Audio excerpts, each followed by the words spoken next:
আপনি প্রশ্ন করেছেন আয়নাঘরের আইডিয়া কে দিয়েছিল। হ্যাঁ, আইডিয়াটা দিয়েছিল আমার বিয়াই তারেক সিদ্দিকী। সেই সবকিছু করেছে। গুলি করে মরার দরকার কি? ক্রসফায়ার দিলে বেশি লোক জানাজানি হচ্ছে, সমালোচনা বেশি হচ্ছে। সেদিন থেকে শুরু হলো এই নতুন পরীক্ষামূলক পরিকল্পনা। একটা ছোট্ট ঘর, 3.5 ফিট বাই 3.5 ফিট। ওইখানে নিজের কোথাও ভালোভাবে শোনা যায় না।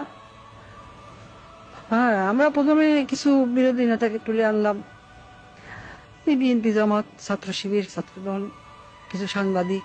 ওদের জায়গা হলো সেই আয়না ঘরে। প্রথমে কয়েকদিন ওরা দেয়ালে ঘুষি মারত। আমাকে ভিডিও কলে দেখানো হলো, ভিডিওতে আমাকে দেখানো হলো ওরা দেয়ালে ঘুষি মারত, দল্লা ঠেলে বেরোনোর চেষ্টা করছে।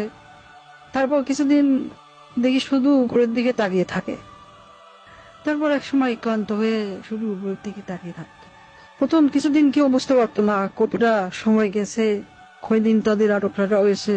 খাবার অনেক কম দেওয়া হতো, খাবার কম দিতে বলতাম, পানিও খুব সীমিত। কেউ কেউ নিজের আয়নায় নিজের প্রতিবিম্বকে দেখে শত্রু মনে করত, নিজেকেই আক্রমণ করা শুরু করলো। নিজের দেয়ালে নিজের হাত দিয়ে ঘুষি মারলো, হাত রক্তাক্ত করলো।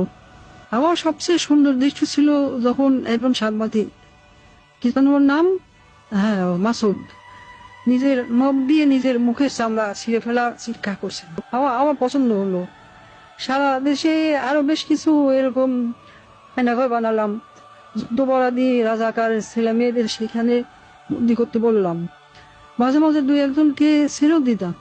ফিরে এসে কেউ কিছুই বলতো না, ওইভাবে বলে দিয়েছিলাম যেন কেউ মুখ না খোলে। ব্যাস, সাপও মরল না, লাঠিও ভাঙলো না। মানুষ ভাবলো যান বাঁচাতে স্বেচ্ছায় আত্মগোপন করেছিল, কিন্তু আমার আসল শক্তি ছিল প্রচারণায়। আমার দলের নেতা কর্মীরা, তারাও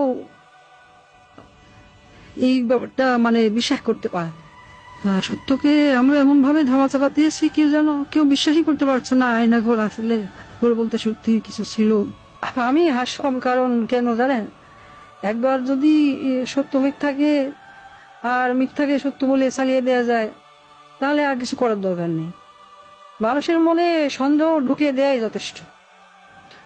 আমার বাবা বলতেন, একবার যদি কেউ নিজের চোখে দেখা জিনিসকে সন্দেহ করতে শিখে, তবে সে নিজের জীবনের উপর বিশ্বাস রাখে না। তখনই তুমি তাকে সম্পূর্ণ দখল করে দিতে পারবে। আমি তাই করেছি। আমি তাদের মনের উপর শাসন করেছি।